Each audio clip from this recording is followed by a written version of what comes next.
नाजिया इलाही के खिलाफ CJM court में परिवार दाखिल। कार्रवाई की ऊंची मांग।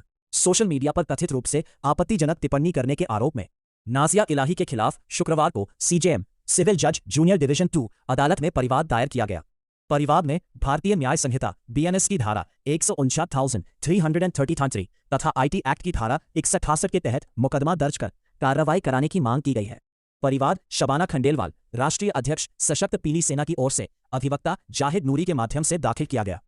शिकायत में आरोप लगाया गया है कि सोशल मीडिया प्लेटफॉर्म पर कथित रूप से मुस्लिम धर्मगुरु और इस्लाम धर्म के संबंध में आपत्तिजनक एवं अमर्यादित टिप्पणियां की गईं, जिससे धार्मिक भावनाएं आहत हुईं और सामाजिक सौहार्द प्रभावित होने की आशंका उत्पन्न हुई। शिकायतकर्ता ने अदालत को बताया कि इस संबंध में पहले 28 जून को पुलिस आयुक्त, डीसीपी सिटी और थाना न्यू आगरा को भी लिखित शिकायत भेजी गई थी, लेकिन अब तक कोई कार्रवाई नहीं हुई। इसी कारण न्यायालय की शरण ली गई है। इस अवसर पर गुड्डू कुरैशी, शानो खान, दानिश खान, सिंधी कुरैशी, मंजू जैन, साजिद खान, सुलेमान अहमद, मुख्तियार खान और हाजी आमीन सहित कई लोग मौजूद रहे।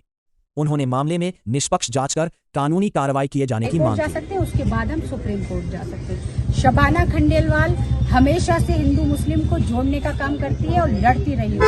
आज भी मैं बोल रही हूँ कि जब तक मेरे अंदर जान है, मैं उस लड़ाई का अंत करके मानूंगी। उसको जेल की सलाखों के पीछे डालकर मानूंगी, उस बदजात को या उस जैसे और भी जो बदजात है, जो भगवान के खिलाफ बोलते हैं, जो खुदा के खिलाफ बोलते हैं, मैं उनको जेल की सलाखों के पीछे।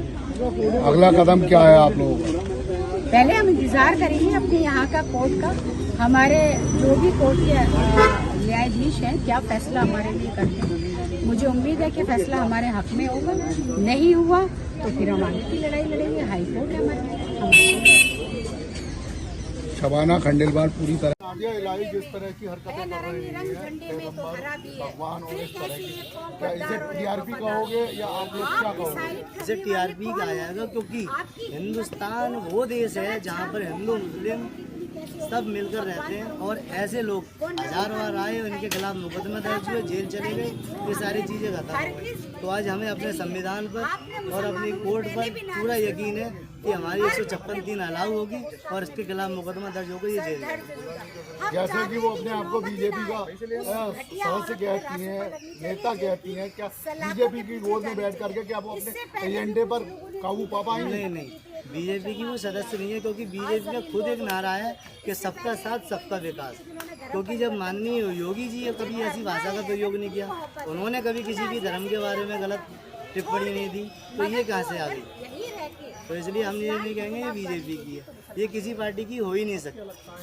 तो क्या एफआईआर हो गई या होने वाली है? एफआईआर दर्ज के आदेश माननीय सीजेएम महोदय के यहाँ होने।